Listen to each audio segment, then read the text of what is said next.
Hi, I'm recovering rodeo clown Mike Davis. So today's experiment is going to involve the empirical formula of magnesium chloride.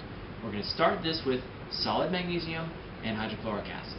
When we combine them, we'll see a really cool reaction, and we're going to heat off the excess liquid and get just magnesium chloride at the end.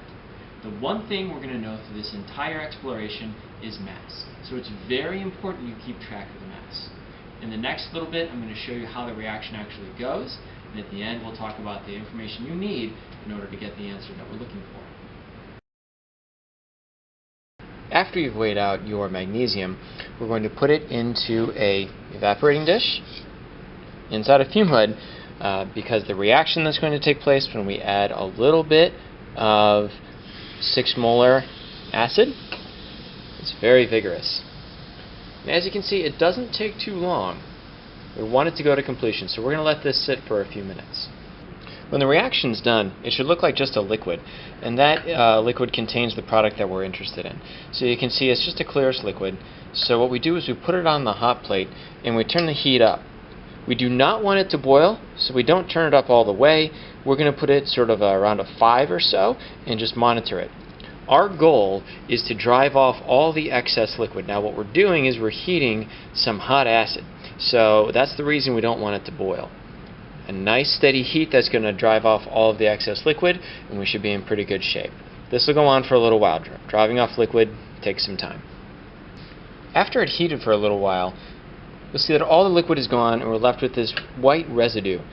And that white residue is magnesium chloride. That's what we're interested in. But this is warm but not hot. What we need to do is we need to take it off the hot plate. Depending on how hot it is, if you can do it with your hands, great. If not, use a pair of tongs. When we set it off to the side, we're going to let it cool. After we got its mass, we're going to put it back on the hot plate and let it heat up again.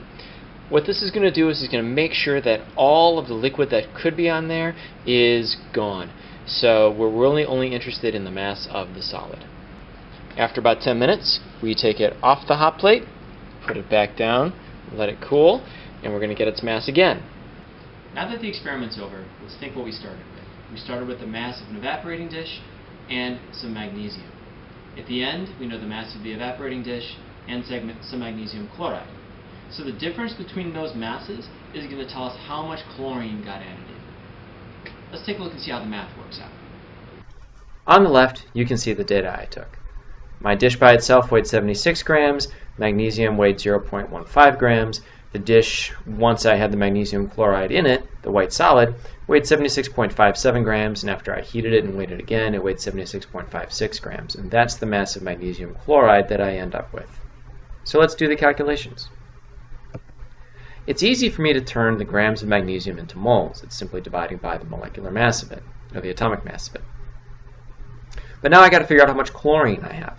Well, that's the difference between the amount of magnesium chloride I made and the magnesium that I started with. The difference between those two masses is the amount of chlorine that's been added to that molecule.